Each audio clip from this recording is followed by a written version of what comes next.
ሰላም ክቡራት ተኸታተልቲ ከመይ ቀኒኹም? ጽቡቕ ክትህልዎ ሰናይ ምንየተ እዩ። ሕጂ ድማ ፍልይ ዝበለ መደብ ሒዘ መፅአ ዘለኹ ከምዛ ንሪኣ ዘለና ብዛ ስክሪን ኮንቨርሴሽን ኢን ኤ ባንክ ማለት እዩ። ኣብ ሓደ ባንክ ዝግበር ዝርርብ ቋንቋ እንግሊሽ ማለት እዩ። ኣምፅእ ኣለኹ ብትግርኛ እንዳተርጎምኩ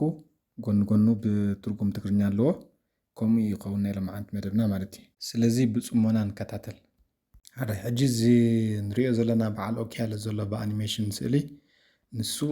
በዓል ዓሚል ማለት እዩ። ካስተመር እዩ መፂኡ እዚኣ በዓል ባንክ እያ እዛ ብዘላ ጓል ሕጂ ምፅእ ኢሉ መጀመርታ ትዛረቦ ኣብ ሓደ ኦፊስ ዝኾነ ኣብ ኦፊስ እንድሕር ኣቲኻ መጀመርታ ኤክስኪዝ ሚ ኢልካ ኢኻ ትጅምር። ኤክስኪዝ ሚ ማለት ከዓኒ ኤክስኪዝ ሚ ማለት ይቕሬታ ክሸግረካ ዶ ከም ዝሕቶ ዓይነት እዩ። ከምኡ ጌርካ ኢኻ ትጅምር። ሕጂ ከምዛ ንሪኣ ዘለና እዛ ዝርርብ ከምቲ ኖርማል ኦፊስ ዝእተዎ ማለት እዩ። ኤክስኪዝ ሚ ኢሉ ጀሚሩ ማለት እዩ። ይቕሬታ ከሸግረክ ዶ ማለት እዩ ኣብ ትግርኛ። ንሳ ኸ እንታይ ኢላ መሊሳትሉ የስ ፕሊዝ ዋት ካን ኣይ ሄልፕ ዩ ዊዝ ኢላቶ። ሕራይ እንታይ እየ ክሕግዘ ኣብ ምንታይ እየ ክሕግዘካ ወይ ከዓ እንታይ ኢኻ ደሊኻ እያ ትትርጎም ሕጂ እዚኣ ከምዚኣ ንሪኣ ዘለና ብትግርኛ ማለት እዩ። እዚኣ ሕጂ ኣብ ዝኾነ ኦፊስ እያ ከምዚኣ ክትምለስ ምክንያቱ ንስኻ መፂኻ ኣለኻ ኤክስኪዝ ሚ ትብሎ ወይ ኤክስኪዝ ሚ ሰር ከማን ትበሃል እዩ። እሱ ኸ እንታይ ኢሉ እቲ በዓል ኣብኡ ዘሎታ ሽሙ እንታይ ኢሉ ምልሰልካ የስ ፕሊዝ ዋት ካን ኣይ ሄልፕ ዩ ዊዝ ከምዛ ንሪኣ ዘለና ማለት እዚኣ ኣብ ኩሉ ዘላ ናይ መጀመሪ ዝርርብ ኣብ ኦፊስ ማለት እዩ። ንሱ ኸ እንታይ ኢሉ መሊስላ ከምዚኣ ንሪኣ ዘለና I want to open a bank card. Could you help me please? እዚኣ ኸ እንታይ እያ ትድርጎም ከምዚ ኣብዚኣ ንላዕሊ ዝሪኣ ዘለና ባንክ ካርድ እንድየ ክኸፍት ደልየ መሓገዝክኒ ዶ ብኽብረትኪ መሓገዝክኒ ዶ ብኽብረትኪ ሕጂ ኣጉዲልላ ኣለኹ እዚኣ ሕጂ ወስኹ ላይ ኸማ ወይ ከምኡ ጌርኩም ትርድእዋ ኣብቲ ኤዲት ናታ ሽሙ ጌራት ንረሲዕ ኣላ። ንሳ ኸ እንታይ ኢላ መሊሳትሉ ዋት ካይንድ ኦፍ ባንክ ካርድ ዱ ዩ ዋንት ቱ ኦፐን እንታይ ዓይነት ባንክ ካርድ ኢኻ ክትከፍት ደሊኻ ማለት እዩ ኣብ ትግርኛ ኸ I don't really know about it. Can you introduce about kind of card in your bank? ብዛዕባኡ ብዙሕ ኣይፈልጥን እየ ብዛዕባ ኣብ ባንክኹም ዘሎ ካርድ ባንክ ጌርያ ዘለኹ ዕሪዋ ዶ ክተፋልጥኒ ትኽእሊ ወይ ክተፋልጥኒ ዶ ትኽእሊ ካን ስለ ዘላ ግና ምስ ከማያ ንሳ ኸዓ of course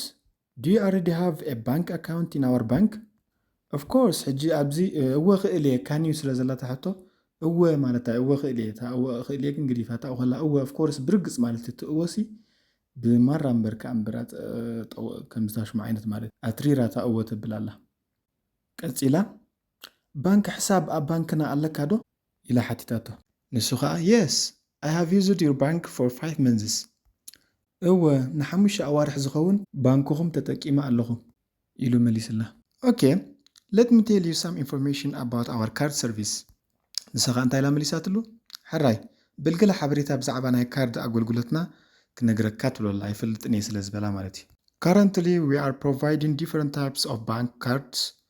Each kind of bank card suits you for a different purpose. ሕጂ ንሕና ዝተፈላለየ ዓይነት ባንክ ካርድታት ኢና ንህብ ዘለና ነፍሲ ወከፍ ዓይነት ባንክ ካርድ ንሓደ ፍሉይ ዝበለ ዕላማ ዝምችእ ወይ ከዓ ዝምችኣካ ከም ዝምችኣካ ዝገብር እዩ። First we have a debit card. This is the most popular card in our bank. ቀዳማይ ናይ ዕዳ ካርድ ኣለና። እዚ ኣብ ባንክና እቲ ካብ ኩሉ ካርድታትና ዝተለምደ ወይ ከዓ ኩሉ ሰብ ዝጥቀመሉ እዩ። እዚ ሕጂ ናይ ዕዳ ካርድ ኢልየ ዘለኹ ብትግርኛ ከምዚ ቀንዲ ትርጉም ስለዝሰኣንኩሉ እየ ግን ድሓን እቲ ቀንዲ ኣብ ስርሑ ምስታ ትስዕብ ዘላ ዓይነት ክሬዲት ካርድ ትበሃል ኣላ ምስኣ ምስ ረኣየና ኣብኣ ምስ በፃሕና እቲ ፍልልአን ኣብኡ ከለኹ ብኮንሰፕት ክረዳእኩም እየ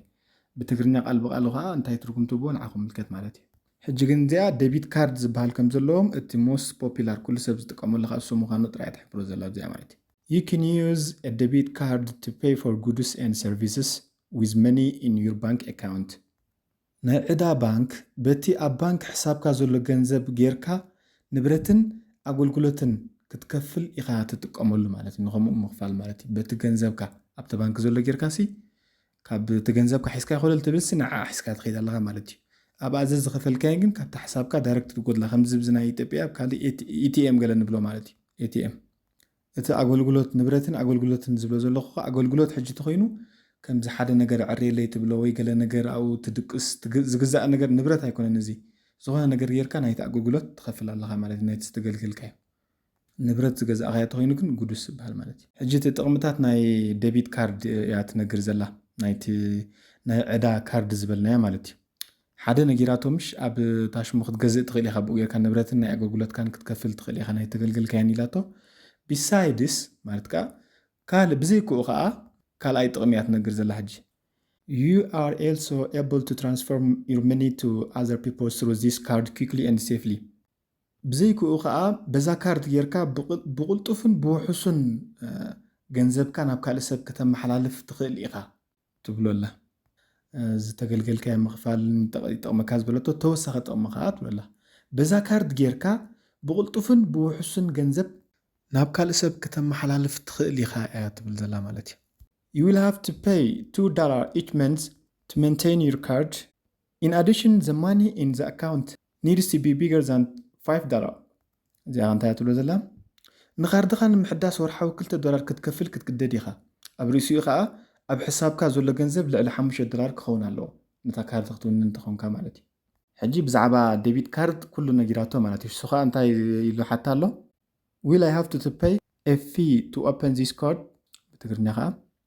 ነዛ ካርድ መኽፈቲ ገንዘብ ክኸፍል ኣለኒ ድዩ ንሳ ከዓ No, you don't need to do that. It's free. No, ከምኡ ምግባር የድልየካን እዩ ነፃ እዩ I understand ኢሉ መሊስላ እሱ ከዓ ተረዲአኪ ማለት እዩ ሕጂ ናብታ ካልኣይቲ ዓይነት ካርድ ኣብ ባንኮም ትግልገል ትሰግራላ ማለት እዩ ኔክስት ኢላ ጀሚራ You also open a new credit card. It allows you to borrow our money to proceed your payment. እዚኣ ኣብ ትግርኛ ካልእ ናይ ልቓሕ ካርድ እውን ክትከፍት ትኽእል ኢኻ ገንዘብና ተለቂዕኻ ንክፍሊትካ ንምቕፃል ክሕግዘካ ክእል እዩ ይኽእለካይ ማለት እዩ እዚ ክፍሊትካ ንምቕፃል ማለት ንኣብነት ገንዘብ ክትከፍል ገለ ፀንዕ ምሽ ኣብ ሃንደበት ትውድእ ስለዚ ካብቲ ክሬዲት ካርድ ብኡ ጌርካ ትቕፅል ሕጂ እቲ ደቢትን ክሬዲት ካርድን ፍልሉ እቲ ደቢት ካርድ ተኮይኑ ከምዛ ኣብዚኣ ATM ዘላ ኣብዚኣ ንፈልጣ ብፍላይ ዞም ኣዲስ ኣበባ ዘለኹም ማለት እዩ እተን ኣብታ ገንዘብ ካብታ ሕሳብካ ዘለዋ ገንዘብ ካብኣ እየን ዝጎድላ ሰንቲ ተወዲአን የብልካን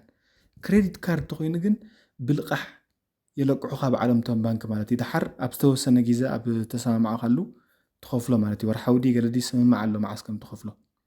እጂ ከምኡ ዓይነት ገይሩ ዝኽፈል ተኮይኑ ክሬዲት ካርድ ይበሃል እንድሕር ደኣ ከምታ ካብታ ናትካ ኣካውንት ትኸይድ ተተወዲኣ የለን እንድሕር ኮይና ግን ዘይለቅሑካ ተኮይኖም ዴቢት ካርድ ዝበሃል ማለት እዩ ብትግርኛ ሕጂ ሽም ስለ ኣብ ዲክሽነሪ መሰረት ተሓደ ናይ ልቃሕ ካርድ ተሓደ ናይ ዕዳ ካርድ ገይረ ኣብ ዝምፅአ ዘለኹ ማለት እዩ ቀፂላ ሕጂ ብዛዕባ ክሬዲት ካርድ ዘሎ ሕግታት እያ ትነግሮ ዘላ You have to prove your main account and monthly income to be approved for this card እዚኣ ኣብ ትግርኛ ካርድ ክፍቀደካ እንተኮይኑ እቲ ቀንዲ ሕሳብካን ወርሓዊ ኣታዊታትካን ከተርኢ ትግደድ ኢኻ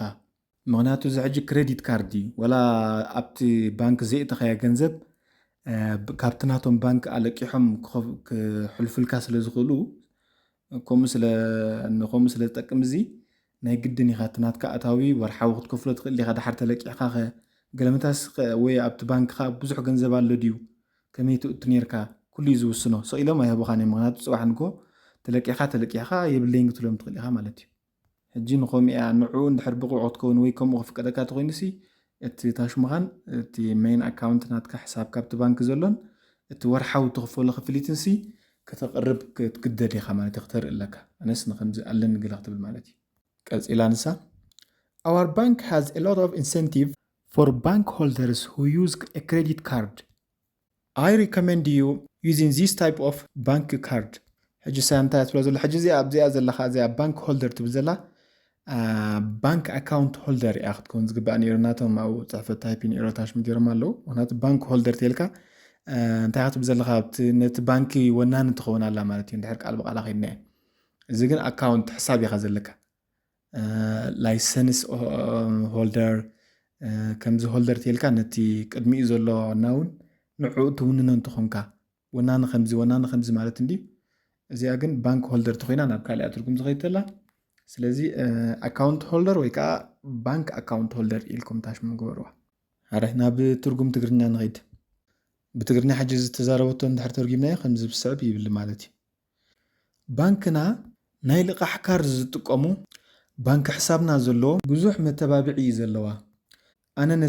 نزي عينت بانك كارد زي أخذت قمي زمرت ألكا أي ريكومندي زي أنت لك أنا زي زحاشة زبلكا مالتاي قمت لله زي مل لابز تقوريص آتن بزي حتى نغينا دي مصخوا أبو بتاشمو نسوغان تايل مليس الله That sounds interesting. I love this card. بتقرني خام بيلامبر زيادة أنا نزا كارد زي أفتي الله That sounds interesting تيلو هجي وغنسب بيلامبر زيادة مالتي عاري حجي خلت عينت بانك كارد نجيرابتو سالسيت خات قصل على مالتي If you often use international payment you can open a Visa card. It helps you to conveniently purchase in a foreign countries. بتقرنيها عند حردا مبزحتي جيزة عالم لخاوي كفليت تتقام تخونكا عالم لخاوي كفليت مالت كم زمشالو بسمم عزقات ولا وخلت هاجرات ويكاون لعلي كم زتاشو مجيرنسي أبت خيتك خم تخفل أبت خم تخيتك خم زناي إيروبيان يونيون كح يورو ناي حبار جنزب نفتيرا نزجن بين خلا ولا تسل كلتا عينت كارنس خلا كمو جلس من معز في السماء كم زي بفيزا كارد يحج فيزا كارد لك أبت تيا بنك زوت أخلا سممع زلوا عدتات كيتكا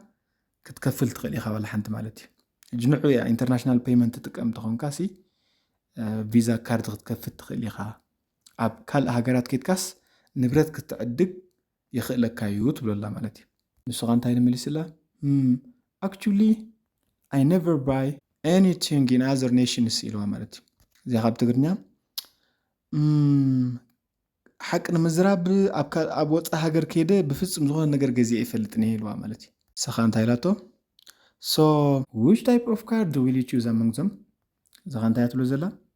أمو كابوم عينا عينت كارد إيخا ختمرت تقول الله كابتوم سلسة أمريت نجيرات تنحي سلسة عينت كارد أبتي بانكوم زوهاب مالتي سغان تايلوا كريديت كارد بليس إلوا تاناي لقاح كاردي بخبرتكي إلوا مالتي سخان Okay please fill in your information in this form carefully إلاتو مالتي زغان تايزلو زلا حراي بخبرتكا حبريتخا ويكا أدراشتخا مالتي كلو ناتكا تاشمو حبريتا ناتكا أبز فورم الأيو إلاتو مالتي كاس إلا دما Could you give me your identity card? إلاتو زغان تايزلو زلا ناي مننت كارد خا دوختهبني Here you are إلوا مالتي Here you are انتي لنا حاجة خلو يزن تامات هنكا كتبلك يا غاتكم الهنكا مالتي أبتغني غاتكم كلا خندير نيادرنا نسخا If you have any questions don't hesitate to ask me بتقرني خا زخون حتو انت لكا نقط حتني ايتولاول hesitate مالت كمزي حتى دو قبل خمس قبردو مولوال وي مطرطر مالتي خمزي تاشمو سايتكبر حتتن بقى feel free زعينو تطللا مالتي قصيلا دما After filling this form you can sit here and wait for me for about 15 minutes بتقرنا دحر نزي فورم مملأكا أبزو كوفيلكا نحاد 15 دقائق زخون كتسبين تخيل إيخا قصيلا Then you can go home and we'll send your credit card to the address you wrote in this form بتقرنا بدحريو غزاخا خدكي تخيل إيخا نايل غاحا كاردغا بزي أبز صعيفكا زلغا أدراشا نابز صعيفكا زلغا أدراشا ويكا كنسدل كاينا إلا تومالتي سوخا موداتا Okay thank you so much يلوان بتقرنا حراي بلبي يقني لي مالتي موداتا كتماساكن كلغا بزي كمتا مئتوي زبلنا بكل أوفيس زلا زي أون كوميا تتاشمو كله مسوداغا Okay thank you so much قلتا thank you so much قلتو المالتي سغان تايلا مليسات له you're welcome thank you زبلكا you're welcome اللو بزعبا تاشمو كو حدا يجي يخسرح مدب بلا اللخو أبيخا you're welcome تتقمني you're welcome كمان زتك معات اللو أبكال فيديو قلا كبليخ مصوخ فتني مالتي حارة ينبقر كبرات تخطاتلتي نايرو ما أنت مدبي زين دمسلاين نيرن تسفا قبر كابز تبوطة ماهيركم فتيخم مخد كونو كال خمزة عينت كومو كاب أبزررب زتوكورة تاشمو خدالي كاب حجيخم مدب جيرز اللغو جن زا لايكس سابسكرايب ሼር ገለታት ኮመንት ከዓ ርእቶም ሃብሲ ምትብባዕ ገለታት ጽቡቕ እንዲ ከምኡ ኣይትስነፉ ኢኹም ዝኾነ ነገር ጽሕፍ ኣቢሉ ብፍላይ ሳብስክራይብ ገለስ በጃኹም ታሽሙ ትግበርዎ